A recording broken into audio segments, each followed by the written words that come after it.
घर में भी दो तरह के लोग रहते हैं, समाज में, परिवार में, मोहल्ले में, कुटुंब में, गांव में, नगर में, शहर में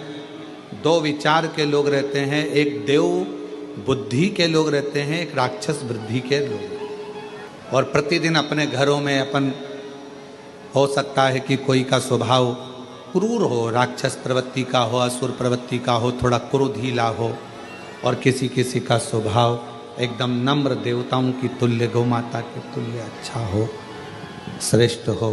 किसी किसी का स्वभाव अच्छा हो। अब इसमें शिव महापुराण की कथा कथी है, भगवान शंकर का चरित्र कथा है, शिव तत्व कथा है, शंकर जी की कथा कथी है। आपस में कितना भी झगड़ा हो रहा हो, आपस में कितनी भी लड़ाई हो रही हो, कितना भी झगड़ा हो रहा हो, पर आखिरी में जैसे मंथन में विष निकला, गौमाता निकली, रतन निकला, माणिक मोती निकले, औषधि निकली, उसी तरह घर में जब क्लेश होता है, एक दूसरे से झगड़ा, सास बहू का झगड़ा हो, बहन भाई का झगड़ा हो, बहन बहन का झगड़ा हो, देवरानी जेठानी का झगड़ा हो, परिवार मोहल्ले में कितना भी झगड़ा हो, पर शिव पुराण की कथा कहती है इन झगड़े में आखिरी में इतना याद जरूर रखना कि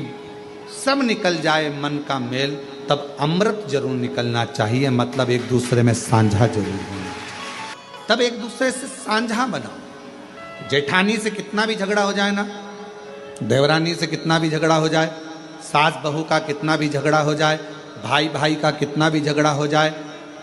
रिश्तेदार का कितना भी झगड़ा हो जाए, मोहल्ले में कितना भी आपस में झगड़ा हो जाए, पर शिव महापुराण की कथा कहती है झगड़ा कितना भी हुआ हो पर बात करना कभी बंद मत करो, भले थोड़ी करो पर बात जरूर।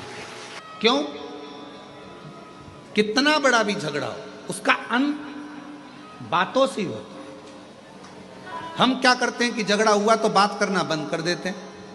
झगड़ा हुआ तो हमने बोलना बंद कर दिया, झगड़ा हो गया तो हमने उसका मुंह देखना बंद कर दिया, झगड़ा हो गया तो हमने बात करना बंद कर दी, मतलब वो फिर बात धीरे धीरे धीरे धीरे बढ़ती जाती,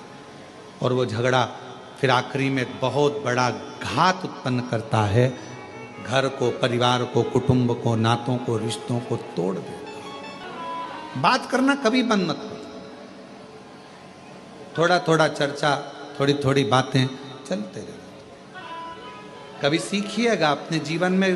संतों से, साधुओं से, गुरुजनों से, तपस्वियों से, साधकों से, उपासकों से अच्छा कोई जीवन में कोई गुरु मिल जाए तो उससे सीखने का प्रयास करिएगा। यहाँ तक आपको शिव महापुराण की कथा भी ये सीख देती है कि आप सीखिएगा कि कितना कितना दुनिया के कितना कितना लोग अपशब्द कहते हैं, ताना देते हैं, गालियाँ देते हैं, आड़ा टेढ़ा कहते हैं। कई कई लोग अपने अपने फेसबुक पर, अपने अपने लेखनी में हर कुछ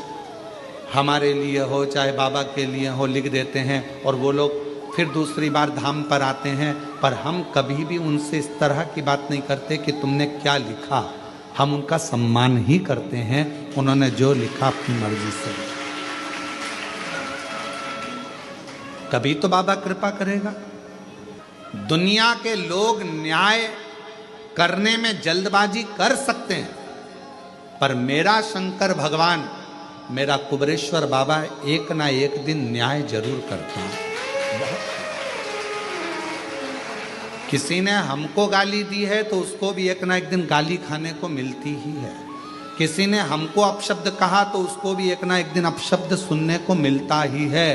किसी ने हम पर उंगली उठाई तो एक ना एक दिन उस पर भी उंगली उठती ही है।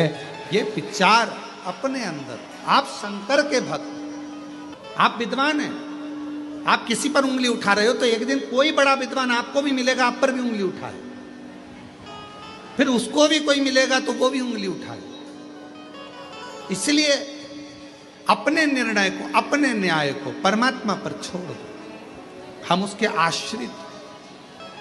जेठानी ने झगड़ा कर लिया, बात करना बंद कर दिया, देवरानी ने झगड़ा कर लिया, बात करना बंद कर दिया, सास ने झगड़ा कर दिया, बहू ने बात करना बंद कर दिया, बहू ने करा तो सास ने बात, ना ना,